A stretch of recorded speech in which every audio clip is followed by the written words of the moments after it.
Welcome to Season 2, Episode 6, Chronicles of UK Salafism, an Insider Perspective. This particular episode shall focus on the year 2005. And in doing so, I want to refer to a challenge that urban Salafi communities faced at the time, which extended right back to the early 90s. And that was none other than a minority of converts who had a criminal background being enticed by an extremist narrative and propaganda that to continue that criminality as Muslims was actually rewarding, meritorious, because of the distorted construct of this propaganda that they were living in an abode of war, or Dar al-Harb, as it was known. So this was a challenge to try and bring that minority of individuals away from that, as well as the politicized, toxic ideology that will take them on a path towards violent extremism in that instance. And the media were picking up on this as well, because I have an article here dated the 21st of January 2005 by the journalist Ben Ashford. And he mentions here, quote, "Muslim leaders today warn thugs and extremists not to blacken the good name of their religion." In an exclusive interview with the South London Press, mosque officials reveal fears that criminals are, quote unquote, masquerading as Muslims and coercing young people into joining gangs with threats of violence. They speak of a minority of young men who, spurred on by violent images from Afghanistan and Iraq, are deliberately misinterpreting their religion's teachings and cajoling others into joining them. But the leaders are determined their peaceful community should not suffer any backlash because of a mindless minority. A joint statement from officials at Brixton Mosque and Stockwell Mosque read, quote, "This behaviour is unacceptable and repugnant and is causing harm to the Muslim community," close quote. I'll read the final excerpt of this long article, in which it goes on to say, quote, "Leading members of South London's Muslim community met this week to spell out a stark message to thugs and extremists looking to join their ranks. Quote, keep away from our mosques," close quote. So the fact that this was receiving attention from mainstream media, albeit local on this occasion, as we proceed, you'll hear me refer to Muslim boys, so-called notorious gang that drew fear in the South London area. But the fact that criminality was being associated with Muslims was a reality that was taking place. There were individuals threatening violence against fellow gang members unless they took Shahada. We did experience individuals coming into the mosque, very small number, fearful that if they didn't leave as Muslims, that they would be maimed, harmed, or even killed at the worst case scenario.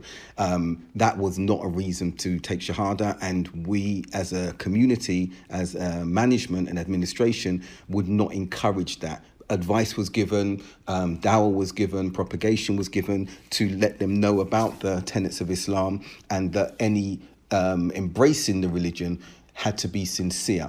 Later on in 2005, around May, June, we saw unprecedented numbers embrace the religion sincerely.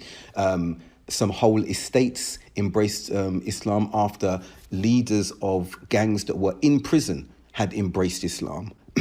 had embraced Islam, and the message had gone out to their colleagues and the foot soldiers who were among them, and we saw them coming in droves. We even saw, yes, I was living in Saudi Arabia, but these reports were coming to me, and when I'd travel back to the UK, they were being verified. We even had young school girls who were attending Catholic schools coming and taking Shahada, putting their hijabs on when they went into the mosque, and when they were leaving, you could see them with their school uniforms going back to school and the like. So we saw unprecedented numbers, and across May, June, 300 to 400 shahadas took place in that particular year, 2005. And it was such that Central Mosque, Regent's Park Mosque, when African Caribbean converts, white converts, individuals wanted to convert to Islam, they were actually being directed to Brixton Mosque from that particular year from Regent's Park Mosque, which is quite significant considering that many used to go and continue to go to Regent's Park Mosque. So that was in January. The year, or first few months of the year, Brixton and other Salafi communities continued to get varying levels of attention from the media, even the security services, from a distance, albeit, because of our socially conservative and orthodox practice of Islam, and suspicion was very, very much on us. Some communities were very active in writing and dispelling myths and negativities around Islam generally and Salafiyya secondly. But at this stage, the Salafi communities up and down the country continued, as they had in the 90s, to be the foremost confronters of violent extremism and terrorism and the Khariji ideology, and were churning out information, details, counter-narratives. And I have here in front of me, for example, from the then leader of the Luton community, Call to Islam and Masjid al-Ghuraba, Abdul Qadir Bashk, who's now doing some very effective charity and relief work in various parts of the world. And I've got here one pamphlet by him, The Early Khawarij Sect and Takfiris of Today, Muslim Terrorist, The Myth, again by Abdul Qadir, The Evil End of a Terrorist, again, Abdul Qadir Bakhsh, Islamic Radicalism and its Roots and Causes, by him again. And then I've got a 3-part series of pamphlets by him refuting Islam. The first one was, again, about the Khawarij ideology. Another one was about the misrepresentation and distortion of the noble verses in Surah Ma'idah, the explanation concerning whoever does not judge by what Allah has revealed, such are the disbelievers, a very popular verse that the extremist ideologues like to quote and misquote, misrepresent. And then part 3 was concerning the scholars saying regarding judgment by other than what Allah has revealed. And the fourth part, it's a 4-part series. The fourth one from him was sincere advice to those who make takfir. And these were just a small number of really attractive, informative and knowledge-based leaflets that were being put out, as well as a number of other booklets and everything from various communities up and down the country. Unfortunately, there was still that undercurrent, and I referred to it in the previous episode as an irritant, in that the Salafi publications, cult and their affiliates were still making hegemonic moves or attempts to make hegemonic moves, and negativity was still emanating from them, and unfortunately affecting, or I wouldn't say influencing, but it was affecting some of the scholars that we all used to go to regularly. And evidence of this is an email from our Imam Umar Urquhart, the Brixton Imam, when he was visited on the 22nd of June, Wednesday the 22nd of June, because he wrote an email to us to this effect, and it stated, "Meeting today with Khalid Bagais and Akh Fuad." Khalid Bagais, Abu Ziyad, was and is a Saudi who studied in Essex University when some of the individuals were closer. Some of them from Brixton knew him and became Muslim in Essex University. We know that Amjad Rafiq was also attending that university, as were a number of other individuals. So he visited the UK after a long period, and it was also to represent or convey a message from Sheikh Rabi'. And I'll read the email to give an idea of the distractive nature with the focus of this cult on what we would see as micro issues in the face of the macro events that we were facing post 9/11, post the invasion of Iraq in 2003, post the Madrid bombings, post so many other things that were beginning to affect the Muslims and how we were being viewed in the UK and the West, and how the Salafi community in particular were being more focused upon because of some liberal narratives that were pointing the finger at us. They initially pointed the finger at Islamists, Muslim Brotherhood type figures. And then when that was successful, and we saw that because Muslim Council of Britain, as we will see, became no longer the poster boy and close to the government. They were ostracized because of some of their affiliations with Muslim Brotherhood.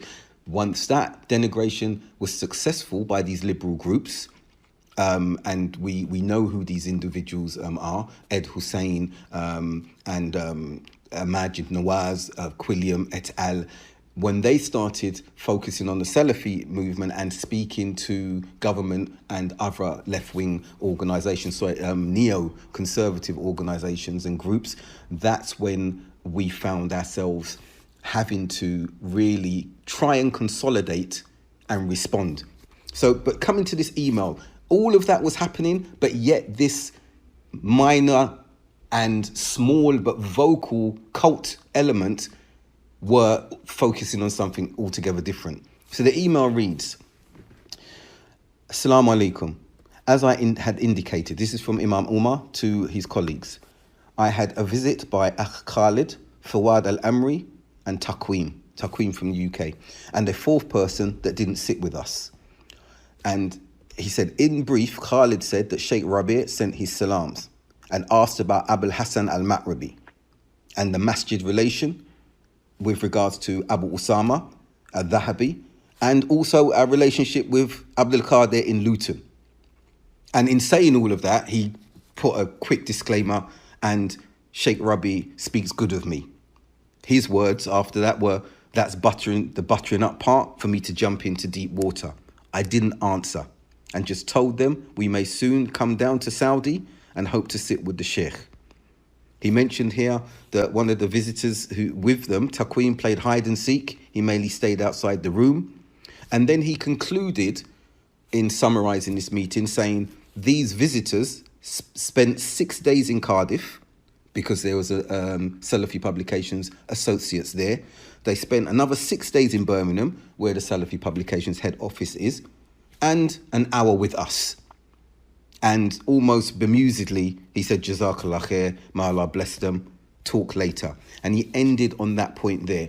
So it goes to show that despite the efforts of some entities, Salafi community groups across the country, I've referred to Abdul Qadir and the community he was presiding over and leading. I'm highlighting some of the challenges that we were having at Brixton. This entity were more interested at this particular stage in this micro infighting amongst the Salafis to try and rein and control the propagation and the dawah. And they still hadn't succeeded at that stage. Now, that was in June, that email. We don't need much reminding as to what occurred the following month. And I'm talking of none other than 7th of July 2005, attacks in London. And before going into that in detail, and I do want to spend some time on that because that was the UK's 9/11 moment. And the ramifications succeeding that were reverberated for years to come. And up until that time, there had been approximately, on the small scale, significant scale, 36 attacks across the globe. I'm not including everything, but I'm going to mention some of them from October 2000. So we saw the Yemen suicide bombers who directed an attack against USS Cole in Aden. November 2000, 2 British citizens of Bangladeshi origin were arrested in Birmingham on suspicion of preparing a large quantity of homemade explosives. We saw September 11th, the Twin Towers and everything that happened there. We saw the shoe bomber, Richard Reed, December 2001. In January 2002, there was the kidnapping and execution of the US journalist Daniel Pearl in Pakistan. We know very recently, a few weeks ago, they commuted the death sentence of the perpetrator to a life imprisonment. April 2002, Tunisia, there was an attack on Western tourists at a synagogue in Tunisia.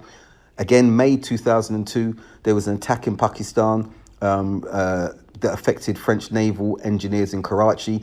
I can go on. 2002, we saw a number of attacks. I mentioned previously the Beslan crisis in 2002 and the murders that had taken place then. And sorry, not 2002. This was another one, the Chechen terrorists occupying the Moscow theatre with hundreds of hostages then. That was 2002. But Beslan was the subsequent year. There were events in Saudi Arabia in 2003. There were the Madrid attacks from last year that I mentioned, 2004. So leading up to July 2005, 7/7, it would have made sense, one would think, that the Salafi communities would have been united, would have been much more solidified as a unit in churning out and producing a consolidated front and literature and videos and lectures to really rebut the accusations that were increasing, almost tsunami-like, against the Salafi ideology and Salafis in themselves and the derogative term Wahhabiyya. And that didn't happen. We were all countering in our respective communities. I will now focus on the events of the 7th of July. And I want to just read briefly an account of that day from a book, a very informative book, The London Bombings, an Independent Inquiry, authored by Nafis Mossadegh Ahmed. And I want to read that and then go into detail about that day and how it affected us and the events that followed throughout the weeks, months, and that year. So, starting with chapter 1 from this author. On 7th of July 2005, London came under attack. 4 bombs had detonated in the heart of the city. 3 had exploded almost simultaneously at separate locations on the London Underground, within 50 seconds of one another, starting at 8:51 a.m. The first went off on the eastbound Circle Line Underground train between Liverpool Street and Aldgate, 8 minutes after the train had departed King's Cross St Pancras tube station. The second bomb went off on a westbound Circle Line Underground train at Edgware Road Station, 8 minutes after its departure from King's Cross. Survivors described how the explosion ripped open a train carriage like a can opener, blowing open the floor, sides and roof of the carriage and shattering the train's windows. A train passing in the opposite direction had its side blown out as it passed by the explosion, hurling one commuter under its wheels. The third bomb exploded on southbound Piccadilly Line Underground train after its departure from King's Cross, St Pancras, towards Russell Square. We were only a few minutes out of King's Cross when this happened, according to Grace Hormigos, a 58-year-old housekeeper from Tottenham North London. Terrified survivors described bodies slumped on seats, commuters who had lost limbs, glass tearing through skin and choking smoke. They could hear endless screams from the adjacent carriage. Jumping down to another excerpt on the same page, this was the most devastating bombing in London since the Second World War. 52 civilians had been killed and more than 700 were injured.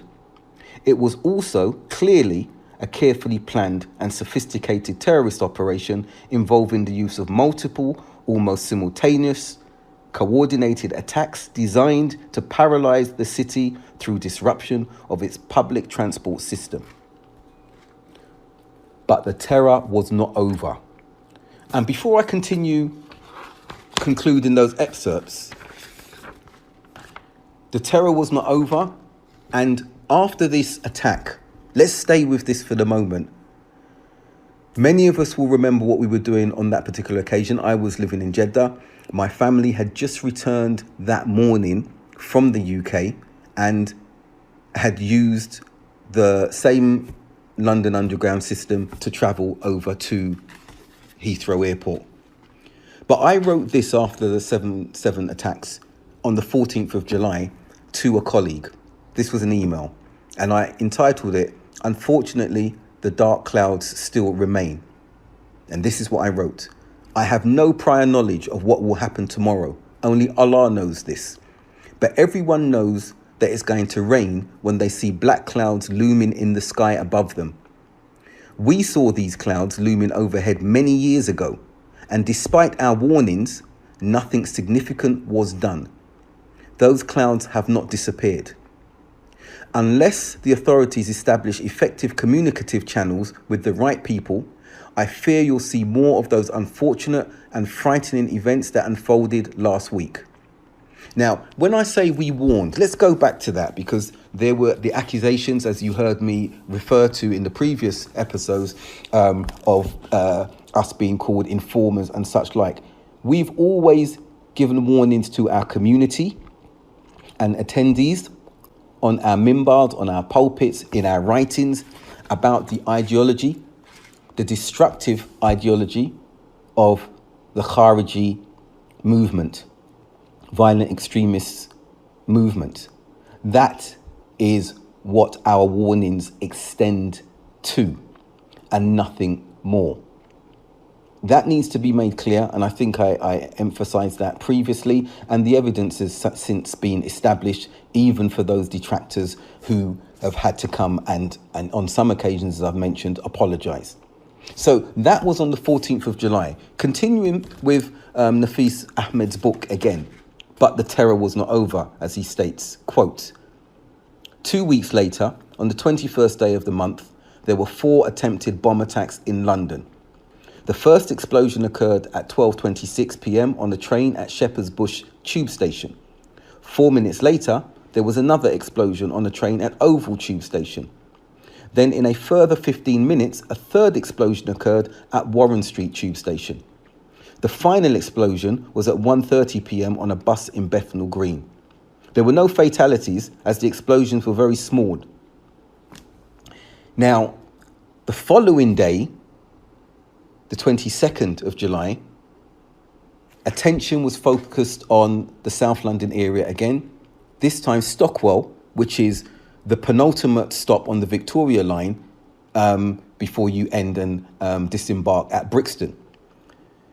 And the next day, as I've mentioned, shortly after 10 a.m., continuing with the book, quote, "Charles de Menezes was chased and shot to death at Stockwell tube station by undercover police officers. They had been following him from a building under surveillance in connection with the terrorism investigations. He had been shot several times in the head at close range. Police claimed they believed he was a possible suicide bomber, but it quickly emerged, and police were compelled to admit the following day, that he was an innocent man who had no connection to the terrorist attacks." Close quote. And memorial and a plaque remain at Stockwell tube station today since that assassination, as some of us considered it. And those from South London who know Stockwell know how vibrant that particular area is. And it's a short walk from Brixton, about a 10-minute, 15-minute brisk walk from Brixton. I was actually born in Stockwell, about 500 meters down the road, a former private nursing hospital. So the shock for me and colleagues, members of the Brixton Mosque community and other Muslims who associate with the Stockwell Mosque community, were shocked and appalled and very, very nervous about what this all symbolized, because once again, the spotlight was firmly upon us as a South London community. The following day also of this assassination, this murder of this innocent individual, we saw in the media an almost minute by minute account of the pace in which the police were undergoing investigations. So the BBC, for example, on the 8th of July, they gave an account from 6:30 in the morning where the anti-terrorism officers launched a series of raids on 6 houses in the Leeds area. They provide statements from a Scotland Yard commissioner at the time, Sir Ian Blair, about the operation in West Yorkshire. That was at 9 o'clock. We see right up until 5:30 that the operations are obviously continuing and accelerating. We see that particular areas were cleared out in the north as they were suspecting houses containing bombs.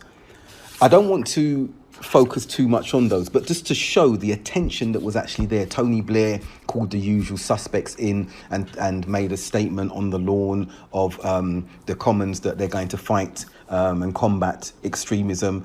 And many Muslims were agitated by this, frustrated by this, because the individuals that were there and standing side by side with Tony Blair were not representative of the wider Muslim communities. What I want to focus on at this particular juncture is, again, our involvement from Brixton, and in focusing on that, to show more of the fissures that were happening within our own community as a result of this attack, or these attacks.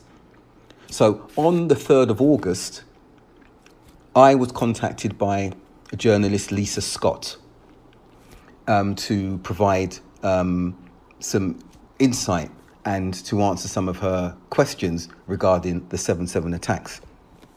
Before I go into my article, because I want to read it in its entirety, it was for the Metro and it was meant to be a front page lead. It was subsequently moved to the second page. I want to explain who Lisa Scott is and how I came to actually know her. And we would have to go back to 2001, post 9/11, maybe a month afterwards. I was in Croydon with my wife at Waterstone's bookstore. She was searching for a particular book.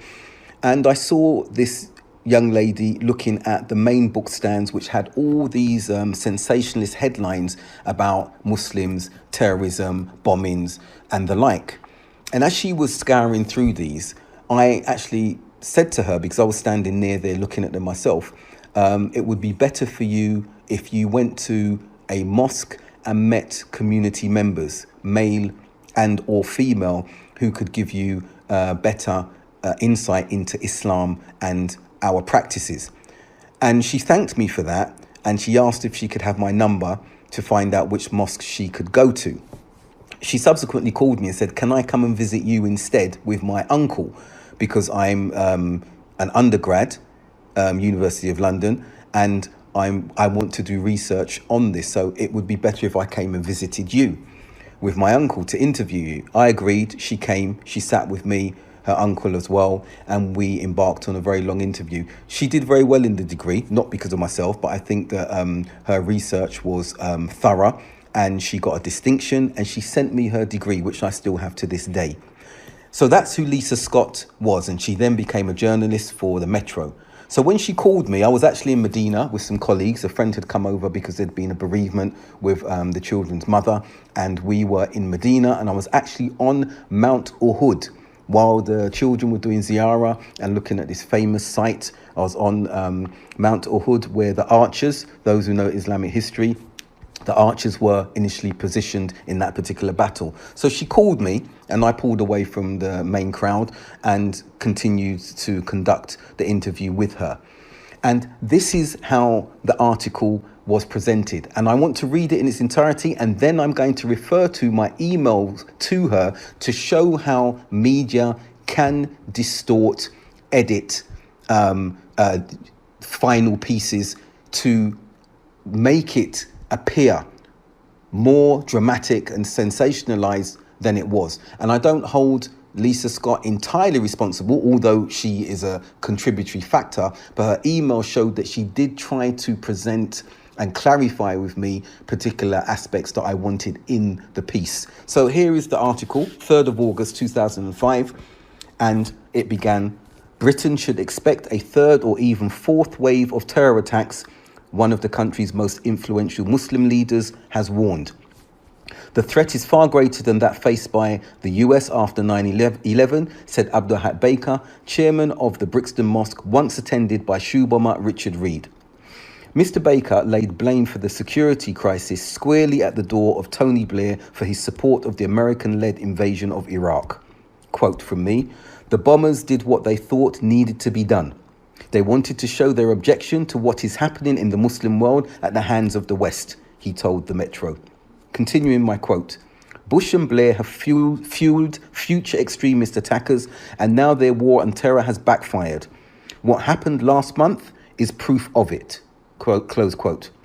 The 39-year-old said that jihad, holy war, can be justified in some cases. Quoting me again, "It is obligatory for every Muslim. There are different levels and it is only permissible when it comes to defending Allah and Islam." Close quote. Before I continue with the article, I think that any discerning ear will know that that could not have been a quote that from any Muslim, that it's permissible when it comes to defending Allah. Allah is not in need of any defense and this is for those non-Muslims who may be listening to this particular podcast. So here clearly is a pointer to a distortion or an addition to what I had said. Continuing with the article, he added, quote, "If a Muslim country is attacked, then individuals in that country will want to defend themselves. But jihad should never be used for greed or gain," close quote. Brixton Mosque in South London is considered to be one of the city's more extreme.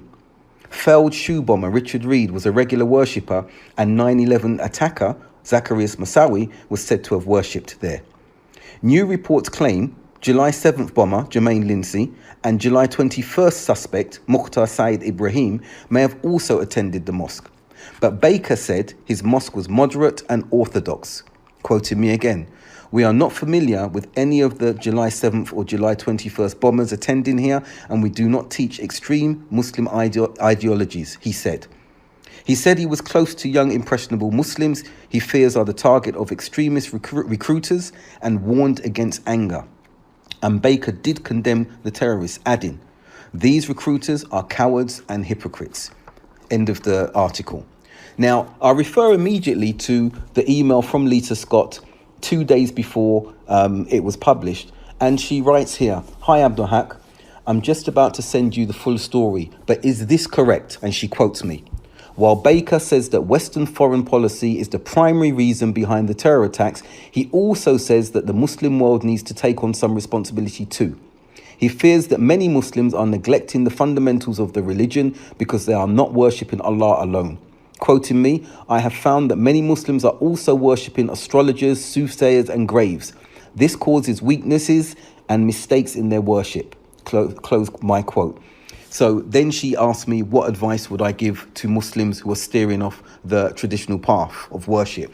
I responded to correct her in this particular email and the remainder of the email and of the article. And when this article came out, I did write to her asking what had happened because of the misquoting. However, there were some aspects that were correct. I did hold Tony Blair responsible for making the focus of extremists inwards, homegrown as it were, because of him aligning himself with Bush and the US with their war on terror in Iraq. Now, continuing, and this is where the fractures started happening even more amongst ourselves as colleagues, because emails started coming about and some of the colleagues started really lamenting, if I could say that, by saying that my interview had taken us back 20 years. I'm reading an article here, and one of my colleagues, the press and media representative, he responded and rebutted that, saying, with regards to the recent Metro article with AHB, myself, which I do not think took us back 20 years or caused concern, he addressed that. He then said, even though many may not agree with AHB speaking, it has to be acknowledged that he is one of a few that are willing to speak to the press, even though the press may twist and chop his words. Then he mentioned the head of Stockwell Mosque. The issue with Taha Qureshi speaking outside the Brixton Mosque when other brothers were there and could have also spoken demonstrates why AHB is also needed. And what he was referring to in that instance is on the day, later on that day, or if I'm correct, shortly after the attacks, we had MP Kate Hoy, Borough Commander of Lambeth Police, Martin Bridger, and others come and stand outside Brixton Mosque, and including the Lambeth Council leader at the time, Councillor Peter Truesdale. And the media converged outside the mosque. And these individuals represented the mosque and pointed behind them and said, this place is not a den of extremism.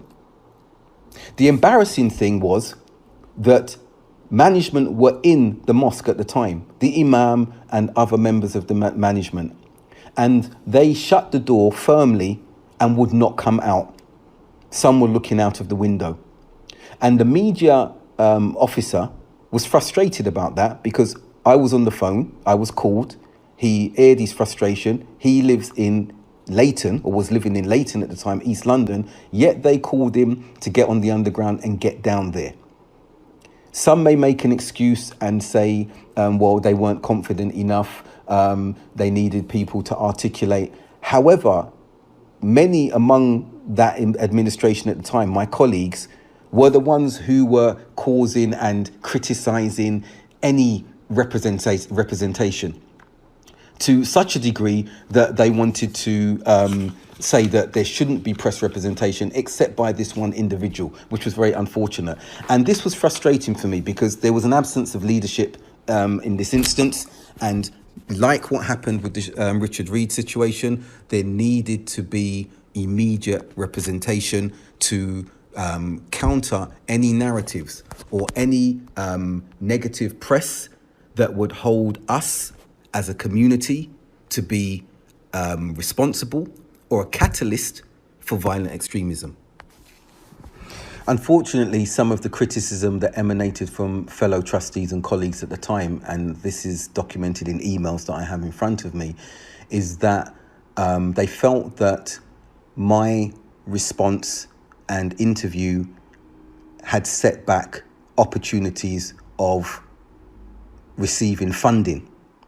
And this surprised me, because during my complete tenure of as chairman of the mosque up until 2009, I continued to be in charge despite me living abroad at the time. One of the things that we were very careful about was who and how we obtained funding. So when I saw this email criticising me, and I'll read aspects of it, where a comment was made from one of the trustees in writing to the press officer, Lee Jasper, who is a local community leader, who has a lot of money that he can give to the community, is waiting for us to demonstrate that we are professionally enough for him to recommend us for this money, with which we could do a lot of good in the community. And close quote at that instance. And seeing this and seeing the nature of politics that some wanted to embark upon, which was not to speak directly or as emphatically as I had spoken, laying the blame to the UK government for foreign policy, as had been said after me and continues to be said up until to date, and the government has now accepted this. It was surprising that that was being criticised. In part, there were other areas, of course, because there was a focus and concentration on obtaining funding from a local personality. And then this individual went on to say to the press officer, I know for sure that if, and he names another trustee, I were to speak with the same speech as is reported to have been said by Abdul Haq, myself, we would be exposed to disciplinary measures by our workplaces. Okay, and that's not strictly speaking true, because if we go back to the Richard Reid affair, when my employers became aware of the global attention that had been paid to the mosque and my speech, they approached me from a very senior level, and they showed support and offered even further support to the extent that I was able to work from home part-time. I had my own special parking allocation as they realised there were particular risks if I was going to be coming on the underground every day. And they continued to offer any support if I needed counselling services and such like. So this individual saying there would have been disciplinary action and measures taken against them was a red flag, a false flag, sorry, and inaccurate. But it began to show the negativity and fissures, as I've mentioned previously, amongst us at a microcosmic level, at a management level, community level, which fortunately became worse for various reasons as the years progressed. The minutes that I see here from the 26th of July, the operational manager, he puts down some directives that I'd asked him to do, where he quotes, Abdul Haq suggested that I coordinate press activities and other bits while the current situation continues.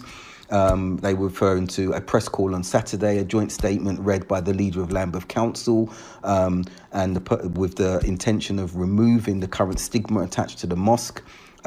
He highlighted here that it was agreed by all that a more joined up approach with one central focal point was required, and they discussed meetings with the borough commander and the deputy assistant commander Brian Paddock at the time, Lee Jasper again on the 28th of that month, and plans for the forthcoming conference with Sheikh Mohammed Maliki.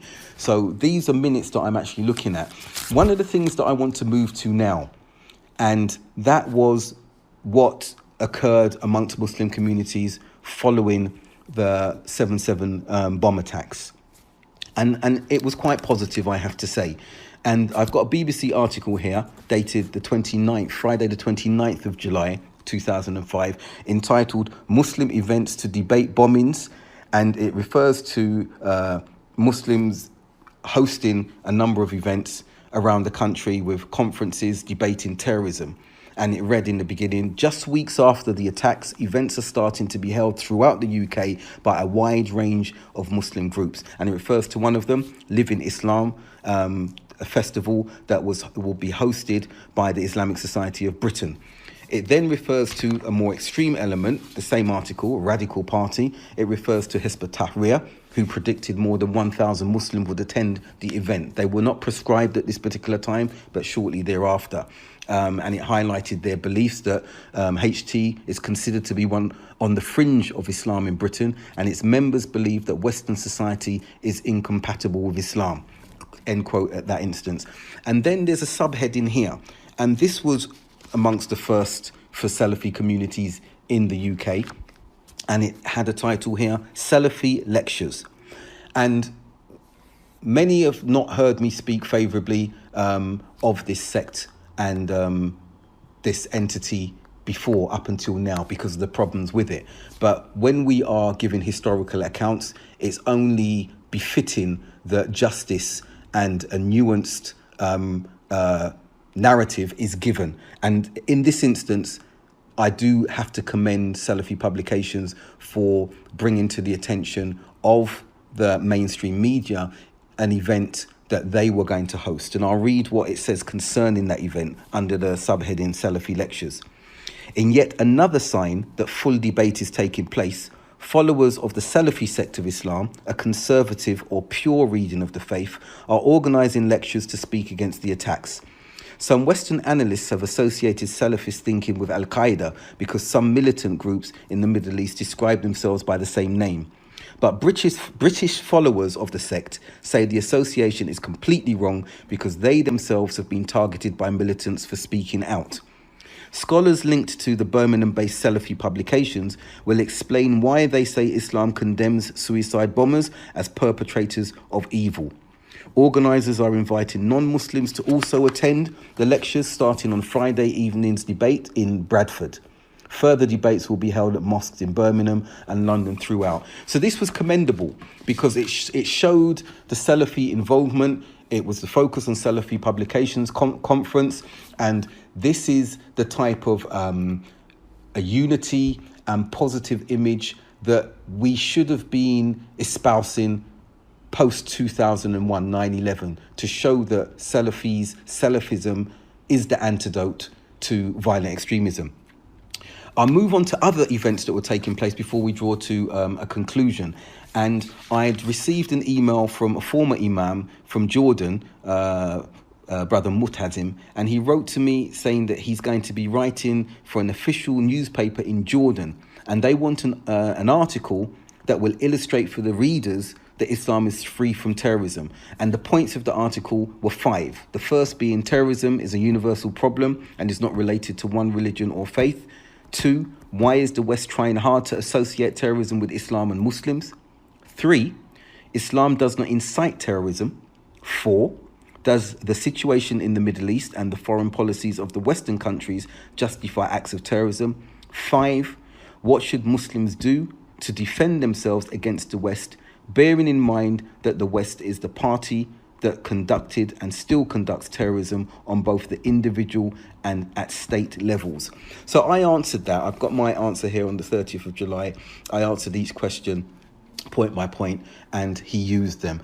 And then coming to Brixton's involvement now with conferences, we held a conference on Saturday, the 6th of August 2005, between 3 p.m. and 8 p.m. And that was being held at the mosque.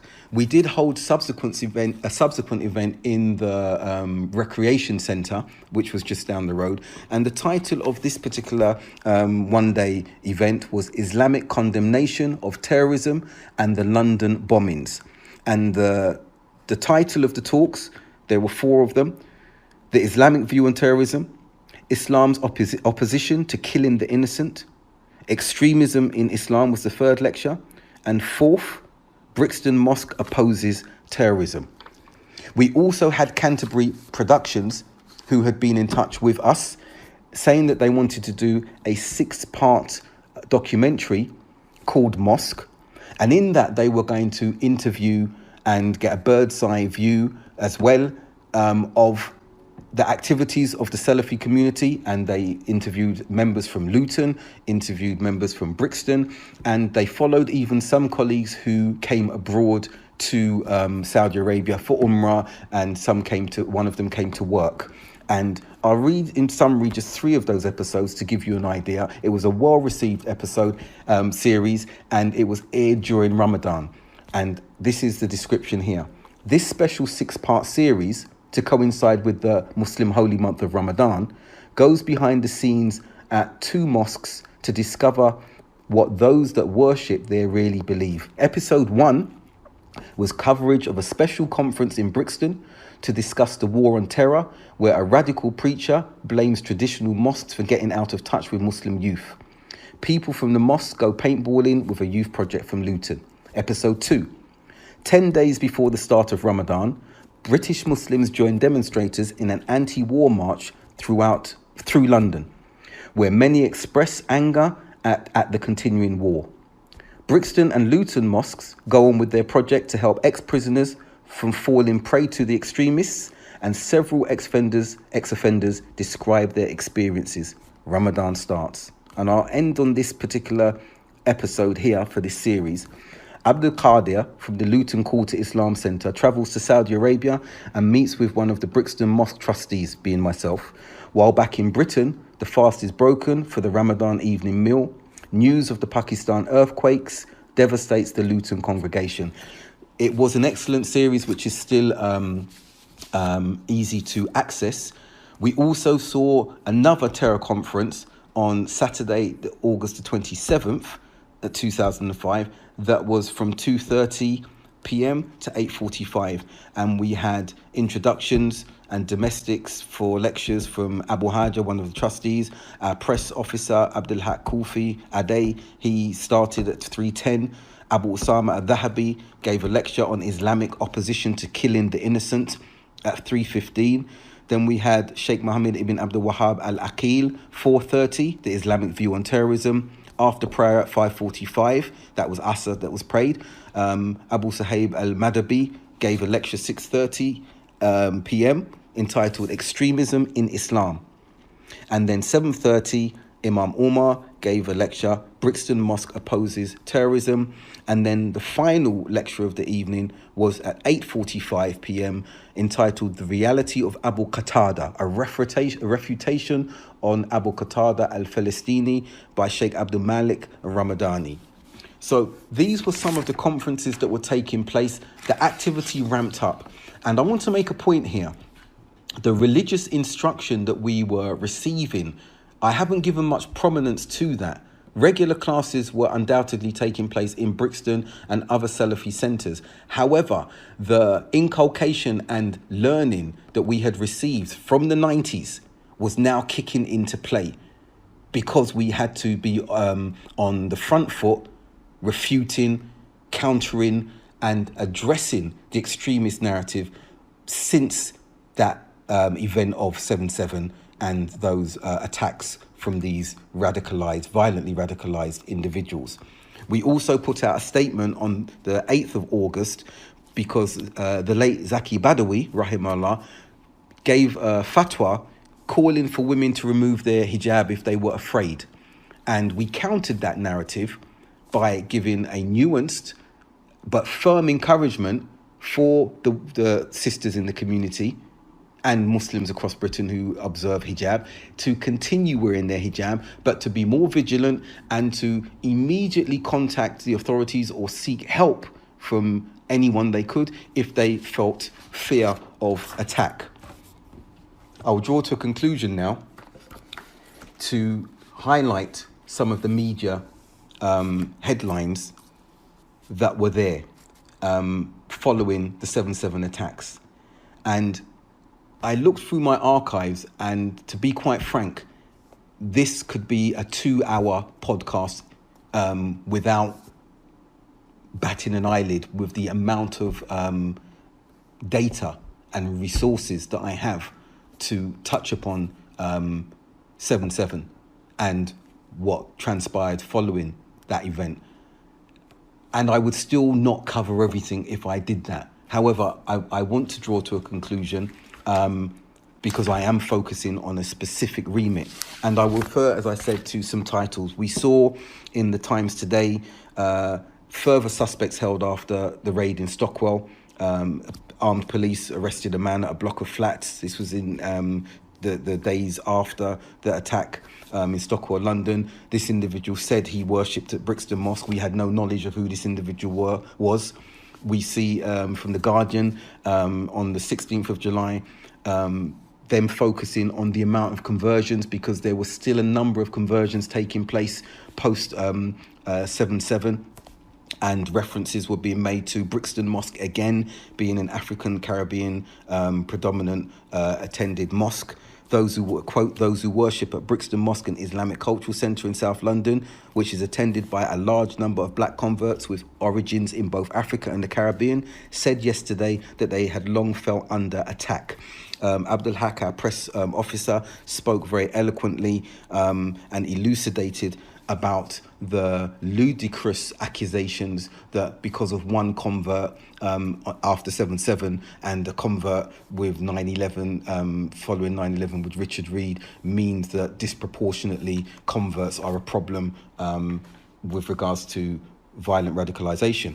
Looking again on the 13th of August, the title here from Times Online, Captive Converts, and it's asking what makes Islam so attractive to prisoners, ex-convicts. Then we move to the article that I said I was going to touch upon at the very beginning. We have a special investigation on the 14th of August from The Independent that's highlighting, are the Muslim boys using profits of crime to fund terrorists? And this was Shiv Malik, who's quite dramatic in his reporting, a sensationalist type of reporter. That was an article there. The Guardian Unlimited in August, 16th of August 2005, reproduced a declaration from Muslim groups, 38 Muslim entities, the first one being the 1990 Trust, the final one being Yvonne Ridley, political editor of Islam Channel, writing and condemning extremism, and this was advertised throughout the country. And we had the Assistant Commissioner, Brian Paddock, who I mentioned, some of the trustees were going to meet, him denying that there was a war on Islam and calling for better dialogue with the Muslims. I'm going to refer to Shura committee meeting minutes of the 19th of October, in which colleagues met with Chris Lee, the Assistant Chief Executive of Lambeth Council, and they discussed particular aspects that they wanted to cooperate on and collaborate from the Muslim perspective with the community initiatives and with the council initiatives. And finally, I want to refer to some of the data extrapolated from the FOSIS Muslim Student Survey 2005, entitled The Voice of Muslim Students, a report into the attitudes and perceptions of Muslim students following the July 7th London attacks. And the reason I want to focus on this is because it will give an insight into the general populace of Muslim students, juxtaposed against that of the extremists, when you look at and consider some of the data that was obtained. So, for example, attitudes towards extremism. And the question here was, do you condemn the London attacks? 85% said yes. 4% said no. Those who refused to or were reluctant to respond was 11%. And then the next question, would you tell the police if you found that a fellow Muslim was planning an attack? And what we saw was that 72% of Muslims said they would inform the police straight away. The reason I'm highlighting this is because the accusations of informer and such like, and this places the extremists on the fringes of communities, because they're seeing here that many, if they knew with certainty, which is a civic duty and a religious duty, if they knew with certainty that an individual was planning an attack, they would inform or notify the authorities. Now, we have a slightly different take, where we would speak in the way that 8% spoke, which was they'd try to talk them out of it first. They would try and convince and do their level best. That was a minority who said that. And that's very important. 2% said they would never do it. They would never speak against a Muslim. This would be something that metaphorically music to the extremists' ears. Of another 2%, and we share that 2% understanding as well, they mistrust or are scared of the police, and this is what would contribute to their reluctance to notify the authorities. 6% did not specify. No response was from 10% of the population who were interviewed in that instance. So, asking about foreign policy, 62% of these Muslim students believed that the British foreign policy played a major or complete role in causing the London bombings. 83% of them felt unhappy with British foreign policy, citing the war in Iraq and the unresolved Palestinian situation as the top two grievances, while 17% of students dislike everything about foreign policy. Finally, again, on this research, over 1/3, 38% of respondents to the question about Muslim disunity mentioned it as the biggest problem facing the Muslim community. The second biggest problem was felt to be a lack of Islamic education, and just 11% called for more effective leadership.